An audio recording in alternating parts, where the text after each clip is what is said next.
You're listening to Men of Abundance, episode 167 with Ron Carter. Today, we're paying it forward to children around the world. Welcome to Men of Abundance, the podcast for those looking to level up their lives by hanging out with some of the greatest leaders and established professionals in our community, living a life of integrity, honor, and the abundance mentality. Prepare to pay it forward with your host, former Army medic turned lifestyle entrepreneur, Wally Carmichael.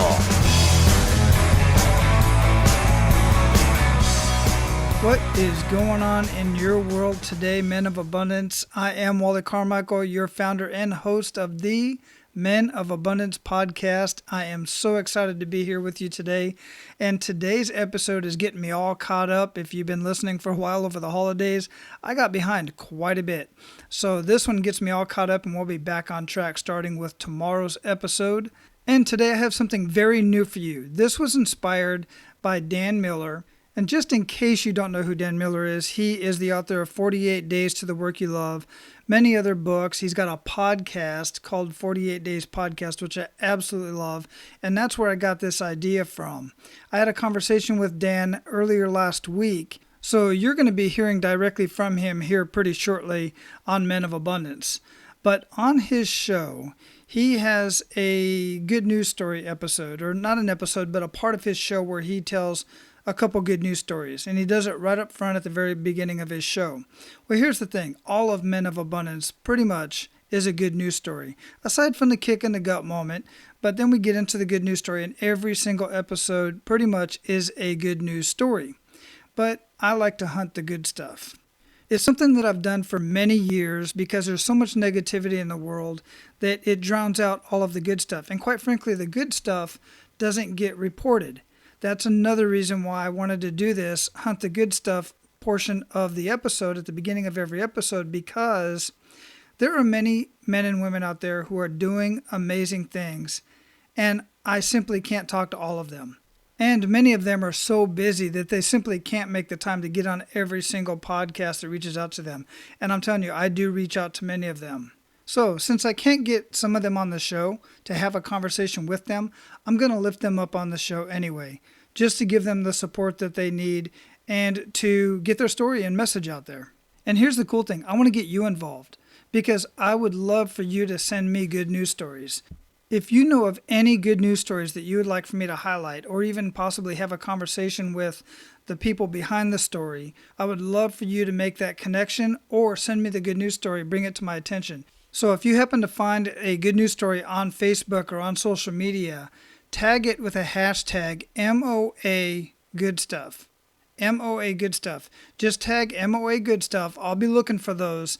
And then that way I can also give you credit for tagging me and bringing it to my attention. If it's not on Facebook, then either send it to me on a Facebook message or whatever, Twitter, Instagram, whatever it is, however you're connected with me, just make sure I get that story because I'm always finding stories. I would just love to highlight one of the stories that you find, especially if it's something that's going on in your community.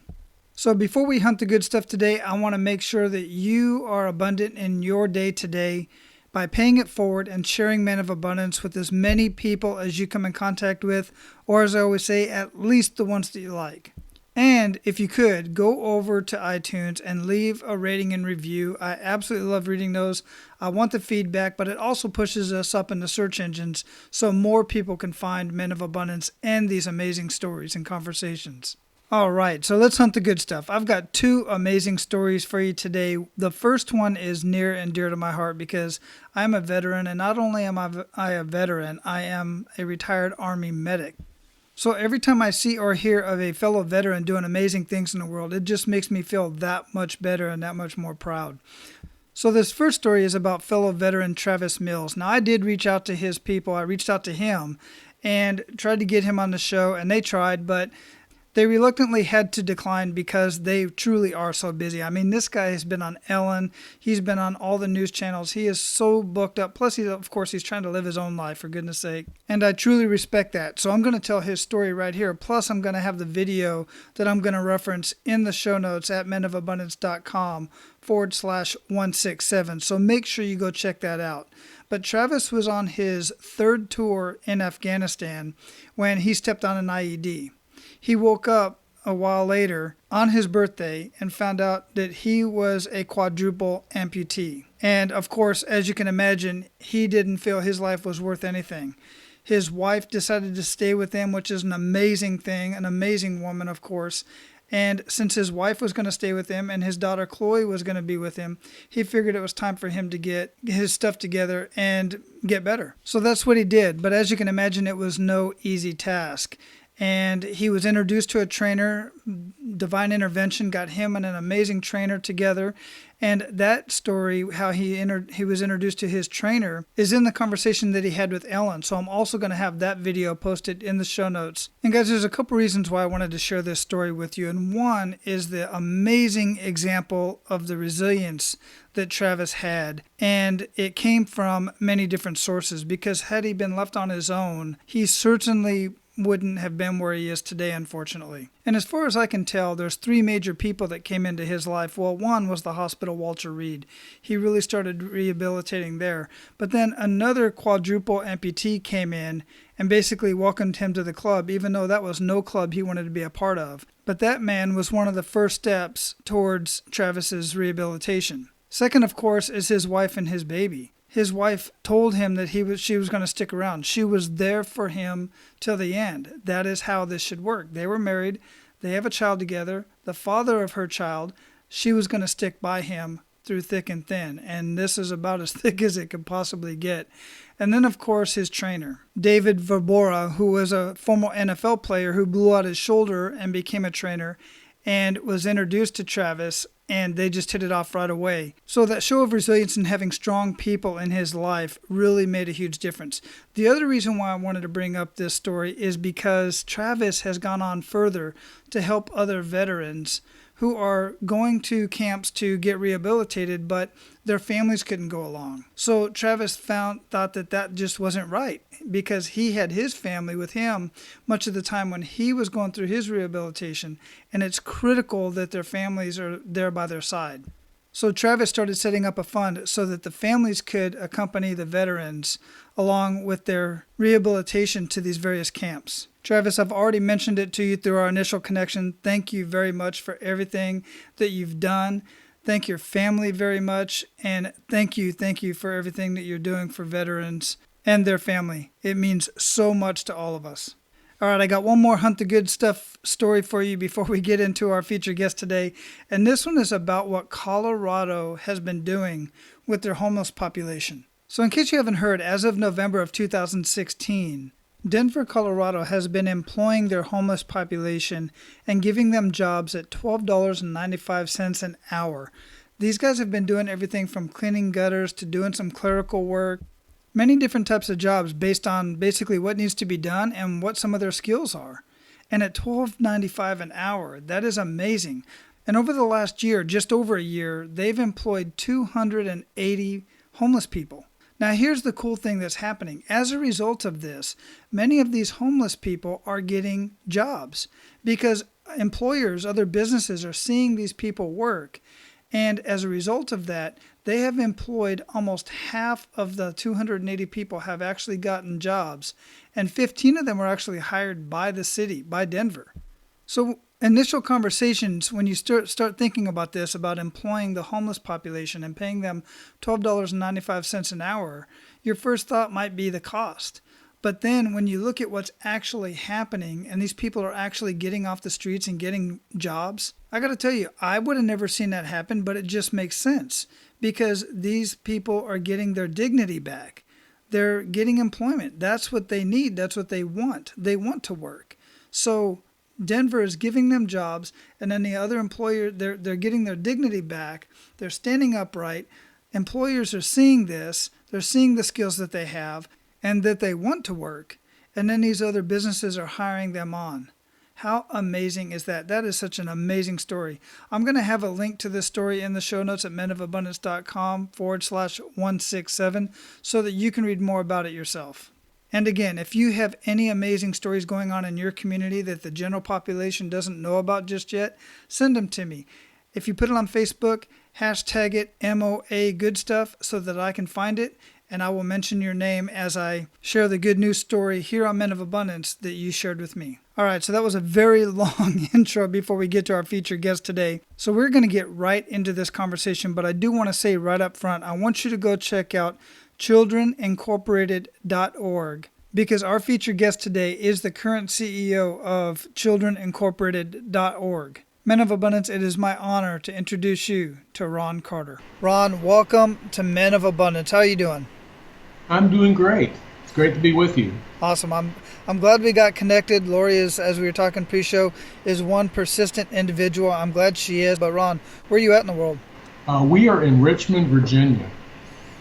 It's where our headquarters is located. Is that right? Yeah, I have not been too much on the East Coast yet.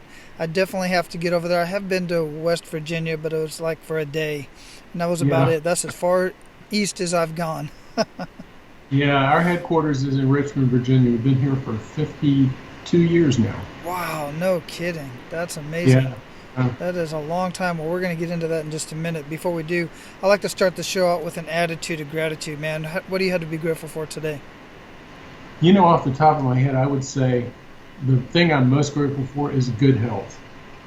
You know, I see so many people around here who are dealing with physical ailments, and I'm basically very healthy, and I thank God for that. Yeah, that is definitely something to be thankful for. So, you know, before we got started here, I talked a little bit about what you have going on, but it's more kind of the mechanics of it. But I'd like to ask you, how would you describe yourself? You know, Wally, I would say that I'm a very compassionate and caring person. I never take blessings for granted. I know how blessed I am. And I try to live my life as an optimist because I firmly believe that it does us no good to grumble and complain. We can always find the good in every situation. So, you know, that's how I would describe myself. Optimistic, hopeful. I hope I'm encouraging other people. I dig that. I like what you said about that. And it really does show in what I've learned of you thus far. And Lori has shared some stuff with me. But here what we're going to do is we're going to get a little bit more into what it is you're doing. But before we do that, one of the things that really defines a lot of people and kind of puts them on a path that they didn't originally plan on is what I refer to as a kick in the gut moment. Mm-hmm, mm-hmm. And this is that moment that really kind of takes an individual to their knees, and what happens is some people stay there for much too long and they dwell on it, where others, they use that energy and they use that power to propel themselves into a different direction. I'd like for you to share one of those kick in the gut moments with us and really make us feel that. Yeah, that's pretty easy for me. I would say my probably biggest kick in the gut moment came in 2002. I had spent a dozen years working for another child assistance organization, and it was something I really loved. I was, I think, a model employee. I had been named Employee of the Year several times running, and I felt valued there. You know, I really did. I dreamt that I would probably work there the remainder of my life and retire from there at some point. And I certainly never thought that I would lose my job, but very suddenly it happened. I was dismissed along with my entire department. Had never been through a job loss like that before. So it was, it was incredibly crippling. It was a total kick in the gut. So, I followed that up. I'll admit to you, I was a little depressed. I was frustrated and angry, but it kind of hit me, sometimes, to cop a cliche, when life deals us lemons, we got to make some lemonade. Mm-hmm. And I also believe that sometimes we go through difficult times in order to make us stronger on the other side. So, after I had my short period of wallowing, I got back up and I started looking for another job, and that led me to Children Incorporated, where I am now. I've been here for the last 14 years, been working as the president and CEO of this organization since 2012. So now I look back on that time when I lost that job that I was so confident of, not as a loss, but as a gain. You know what I'm saying? Yeah, I do. A lot of times some people really kind of identify themselves. They put their identity into what they do, and many times that's their job. And I've talked to a lot of sports figures as well, and they really define themselves by football, baseball, whatever it is. And then when all of that comes crashing down because of an injury, or they get cut, or whatever the case may be, and laid off, or the business folds, whatever the case may be, it's like, Well, that's who I was. And really it wasn't, and that's what you finally realized. How did that happen? Yeah, I realized that just, I've always been a pretty, as I said earlier, an optimistic person. And I try my best when I go through trials to understand why I'm going through the trials, to figure out what is the lesson that I've learned from that trial. And what I learned, as you just said, was that job did not define me. What defined me was my character, the person that I am. And the person that I am said, Ron, don't wallow in this. Get up, move on, find something better. And I firmly believe that it was all meant to be, because when I came to Children Incorporated, I was home. I knew I had found what I was supposed to be doing. I had found the organization I was meant to serve. Yeah. So it's an attitude thing, you know?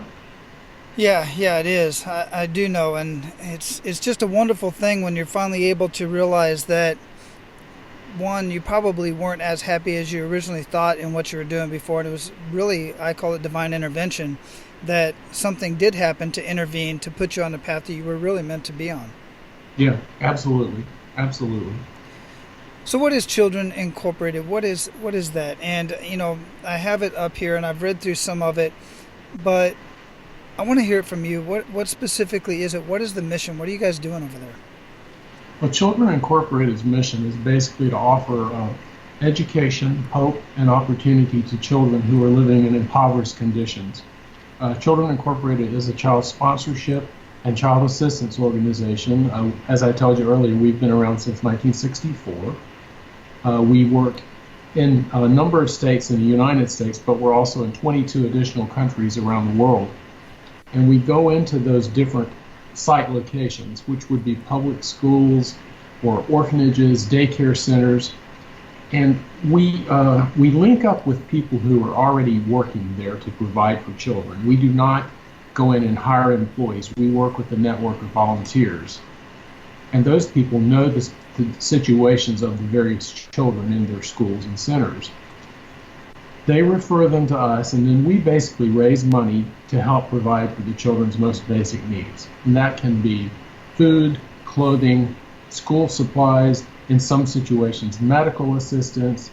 In some places we help pay for their ability to go to school. It's just a real diverse way of helping people. It's not cookie cutter at all, because all the children have different needs. Yeah, I like that, and I'm reading through, and you work a lot with inner city projects as well in Detroit and Washington, D.C., backpack feeding. What is that? Explain that. That's very interesting. Yeah, backpack feeding programs are, growing in importance in this country. Because what happens is, you have so many children who are living below the poverty line in our country, particularly in inner cities like Detroit's one of the worst, New Orleans, Washington, D.C., and the children go to school Monday through Friday. They receive free breakfast and free lunches. So they're fed fairly well on those days. But then the weekend rolls around, or something like this winter break that's getting ready to come up, and the kids don't have any food at home. So a lot of our schools and a lot of centers are now preparing backpacks throughout the week where they put easy to open items, like Pop-Top SpaghettiOs or granola bars, or simple items that don't have to be cooked. And they put these in a bag, and then they send the backpack out on Fridays with the children so they will have food to eat over the weekend. Then the kids return the backpacks on Monday mornings, and they're refilled and sent out again the following weekend. Wow, that's really cool. Yeah, it's a really good. I love that. I absolutely love that. And some of the other stuff that really piqued my interest, because I've personally been there. I've been to a lot of these places that you guys talk about. Bolivia, I was an Army medic working with an engineer battalion, and we were out there building schools and clinics for people all over South and Central America. And it's so humbling when we would go out and do what's referred to as a med ready, where we'd take a bunch of doctors and dentists and providers, and we'd go out into basically the middle of the jungle into some school that's like, you're just going through the jungle. We helicoptered in. There's nobody there for miles. As we get set up and as the word spreads that there's some doctors and clinic and dentists in the area, these people, I'm talking hundreds of people, just come out of the woodworks, out of the woods literally, with their kids, and they've got everything from machete wounds to they got teeth that need to be pulled because they can't be serviced because they can't come back and be reserviced, type of thing. And they're just so unbelievably thankful. And I was in also drilled water wells in Bolivia for 4 months with another group of engineers. And when you bring water to a community, I'm telling you, you just make the best and most amazing connections. They would throw a huge party for us once we tapped the well. We went through multiple parties, I got to say, in the middle of the evening. But it's just so humbling to know that there's other organizations out there that are doing this for so many people around the world. So where do you all end up getting your funding from? That's always intrigued me about how that works. Yeah. We are probably 98% funded by individuals. We get a few grants. We do get a number of wills and bequests that come in over the years, but probably 95 to 98% of our funding comes from individuals who sign into our sponsorship program to sponsor individual children. So that makes us a little different from some organizations because we do not receive any government funding. It's all just individually based grants and donations and contributions. I love that. And how much would, and because my guys always ask me this type of stuff because I'm always bringing up various nonprofits. If I was to donate $100, how much of that goes towards the cause specifically? Because I know there's business costs as well. How does some of that stuff work, if you don't mind my asking? No, I'd be glad to answer that. I'm proud to answer that, actually. Children Incorporated has always had a policy that we never send less than 80% to our project sites. And we're able to do that because, like I said, we only have 15 people who are paid employees and on our staff here in Virginia. But then we work with volunteers who are unpaid in about 280 to 300 project sites around the world. They're already receiving pay from the schools and the centers where they're working. But they take our program on a totally voluntary basis, so we don't have to pay those huge salaries. So because of that, and because we're very frugal with what we spend, we've always adhered to 80% at least going out to the children and going out to programs. And let me tell you too, Wally, one thing I'm bragging a little bit more. Go ahead. It varies, slightly from year to year, depending on the number of contributions we receive. A couple of years back, we had one of our highest years. We sent 87% out. This past year, we were right at 84%. So, we take that very seriously. Wow. Yeah, that's very, very impressive. I have looked at a lot of nonprofit organizations, and quite frankly, it sickens me some of the bigger ones that people know and contribute to and put bumper stickers on their cars that just really are not doing what they say they're doing. And I'm not going to throw any names out there. It's not important at this point. I'm very careful about where I put my money because I do enjoy putting my money where I can do the most help. And I also enjoy going out and getting involved myself. So that's very important for me, and I know it is for the abundant leaders out there as well. So thank you for doing that like that, Ron. That's amazing.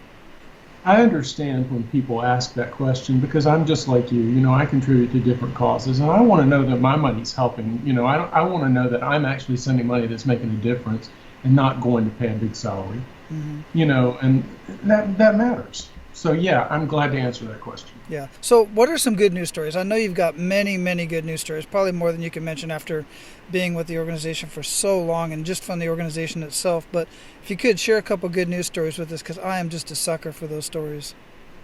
I'd love to tell you a couple.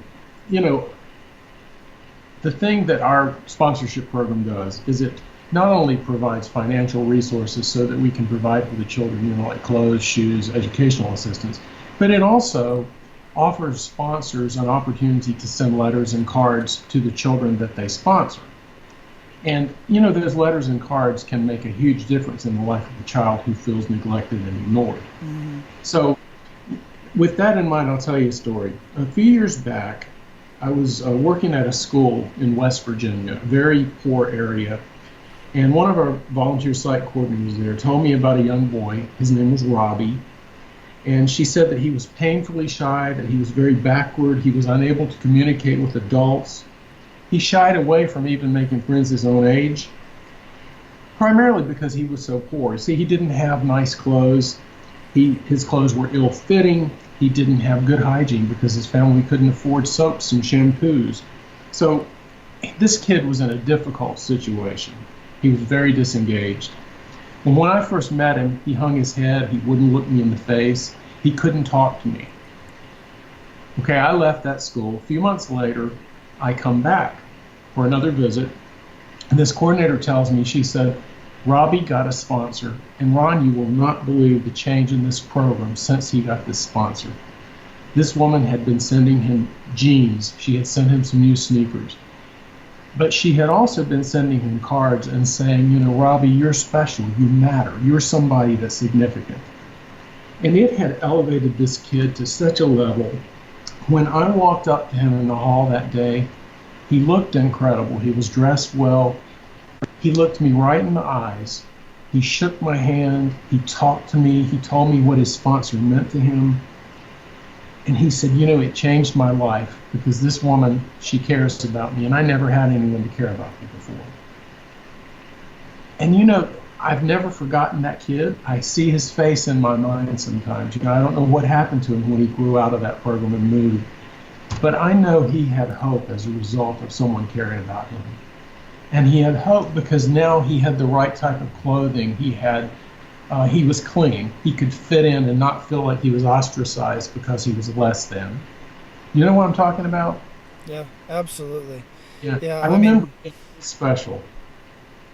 Yeah, just it's truly amazing what a few words of positive affirmation can do for somebody, and then just know that there's somebody, even just somebody that he probably hadn't even met face to face, that cares for him and can encourage him.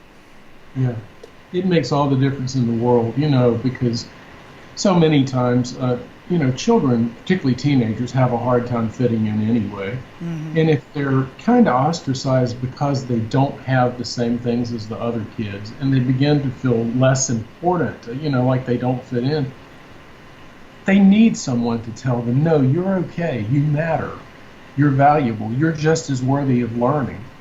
And that's what I think happens a lot of times through this sponsorship program. Kids are reaffirmed by their sponsors. And it makes a difference. It also gives them a sense of belonging too, and that's extremely, extremely important and I'm going to go there with all the stuff that's going on, and I've been studying a lot of things in reference to, you know, people that do heinous crimes or do things. It's because they're lonely. They don't have a sense of belonging. Many of them are in this situation. So it's extremely important for all of us, especially for men. And that's why I do this Men of Abundance community, because so many men, we get isolated. We get married, we stay with our wife, the wives have their friends and stuff, but men pretty much stay home and they stay isolated. And it's just a sad thing to see. Men have to get out and socialize as well.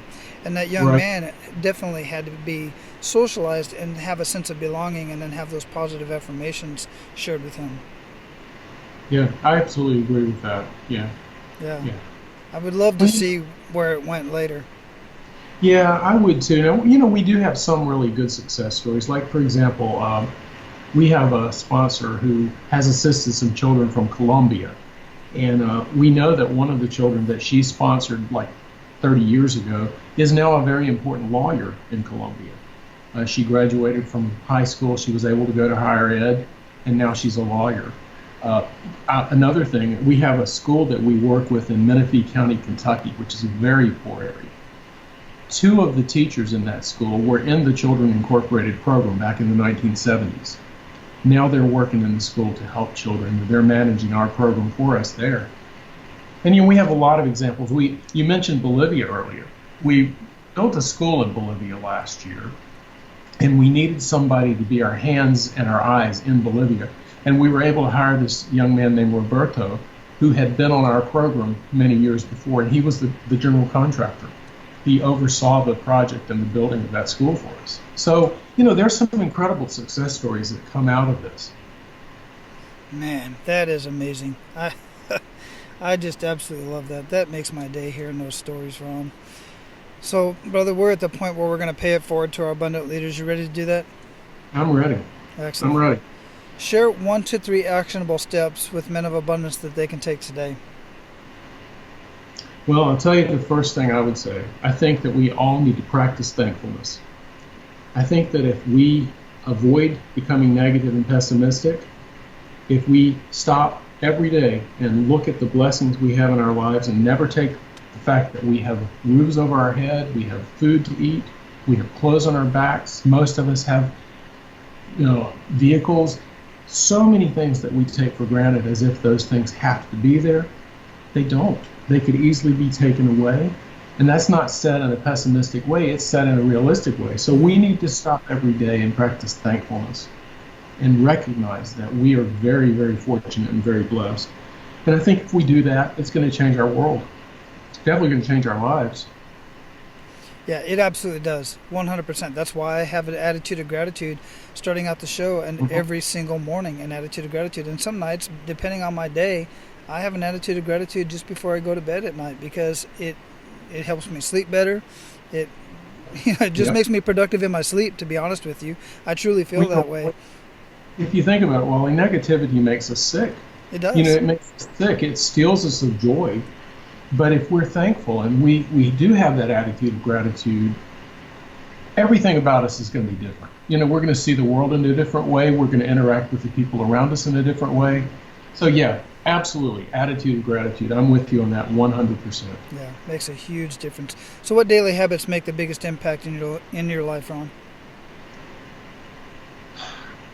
I think trying to be, again, optimistic. If something's going on here at the office that's overwhelming, I try not to look at it from the worst possible angle. I try to look at it and what's going to come out of this that can be productive? What's going to come out of this that can be good? Yeah. And another thing too is I think it's important to always say thank you to people, to acknowledge those people around you who are, offering something in your life, who are maybe reaffirming you, giving you positive energy. Mm-hmm. Those things are very important to me. Very important. Wonderful, wonderful. What would you recommend to our abundant leaders to read and why?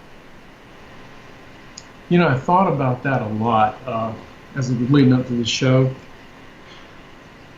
That's a hard one for me because, I read a little bit of everything. I'm probably reading constantly. But there was one book that came out last year called Hillbilly Elegy by a guy named J.D. Vance. It was a best-selling book, and he got a lot of coverage. For people who are interested in knowing about the Children Incorporated program, how our sponsorship program works, and why we have such a large concentration throughout eastern Kentucky and the Appalachian region, that book, Hillbilly Elegy, gives a good picture. It shows you the mindset of the people that we're serving. It's not 100% accurate as far as what we deal with, but it's very close. So it kind of gives a new face to poverty. It helps people to say, well, why do people live like this? Why don't they just get up and do better? If you read this book, Hillbilly Elegy, it'll help you to understand that it's not always a matter of just getting up and doing better. It's a matter of dealing with what you've been dealt and living in the circumstances that you find yourself. So I recommend that book. It's definitely an interesting read. Yeah, that's right on time for me personally because I have personally been studying poverty at various levels, how to help, how some people help and think they're helping, but they're really not helping on a national level. So that's something that I'll definitely be looking for that one. And I have heard of that book in my studies of poverty, so I definitely got to go out and pick it up since you recommended it. Yeah.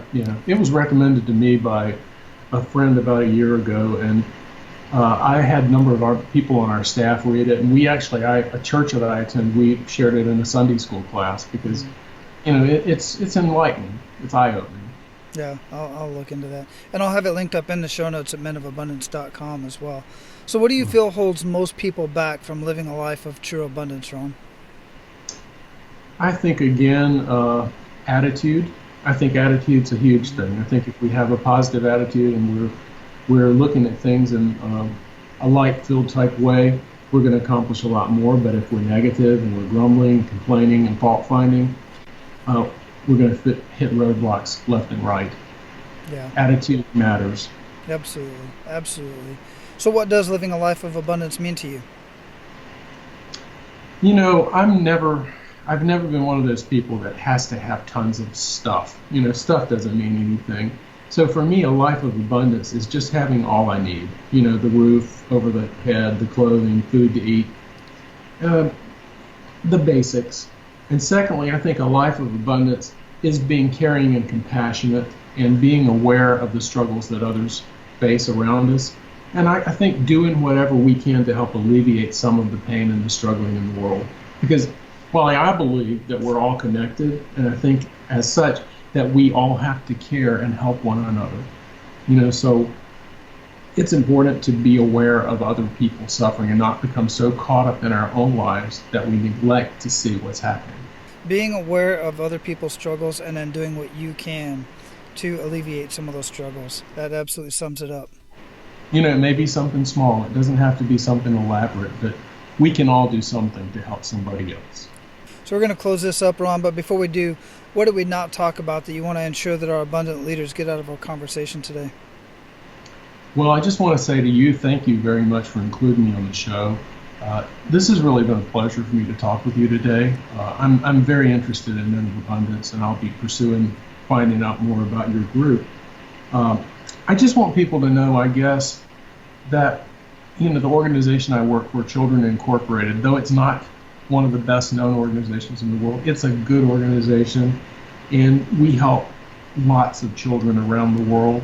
And I would hope maybe that following this podcast that some of the listeners will go out to our website, childrenincorporated.org, and learn a little more about us. Maybe give us a call here at the office and ask some questions on how can they help, what can they do.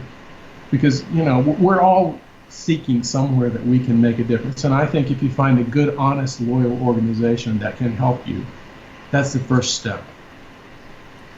Yeah, I agree with that. I'm going to take it just a little bit further, guys. I'm going to tell you personally, I think you should definitely take a look at this organization and see what they're doing, and also get your kids involved in the process. Don't just do it in a bubble. Don't do it with yourself. Get your kids involved. Get your family involved. Let them see what's going on and find out if this is truly a way that you feel that you can resonate with to help other kids. Yeah, I agree. And, Wally, I will say this. If anyone has questions, we try our best to answer our telephone. We're not one of those organizations where you go through 15,000 push buttons and get a lot of voice messages. So if people want to give us a call here and ask us questions or learn about immediate needs, we're more than willing to answer that phone call. Most of the time we'll answer it and talk to you individually. So yeah, I appreciate what you had to say very much. Awesome. Appreciate that. And I'll be looking into it myself for sure, Ron. Thanks just so much for jumping on the call with me today. I look forward to sharing you with all of the abundant leaders out there, man, and just go out and live your life of abundance. And Ron, keep paying it forward, brother. Thank you. Aloha. All right, guys, as you know, there are so many ways to do amazing things in the world, and it does not have to be on a global scale. It can start right in your own home. It can start in your community. It can go throughout your city, whatever it is that you want to do. I strongly encourage you to not only give of your treasures, but give of your time and talents, because that's where the real happiness comes from. It's easy to write a check. And many of you have been contributing. But when you contribute with your treasures and time, that just takes it to a whole new level. That's really where you start feeling the humanity, and you feel the value, and you see the value that you're giving to others. To just send a check, it's needed. Don't get me wrong. But if you can do all three and give of your times, talents, and treasures, or just give of your time and your talents, it goes so far as well. And the children are, in fact, our future. And I don't just mean our children. I mean children of the world are the future. Think about that. Now go out and live your life of abundance. And guys, make sure to pay it forward. That's all for today, Abundance Leaders. For more about our guests and the powerful information we shared with you today, be sure to sign up for our mailing list at menofabundance.com. We appreciate your time and look forward to hanging out with you on our next episode. So until then, be sure to pay it forward and live your life of abundance.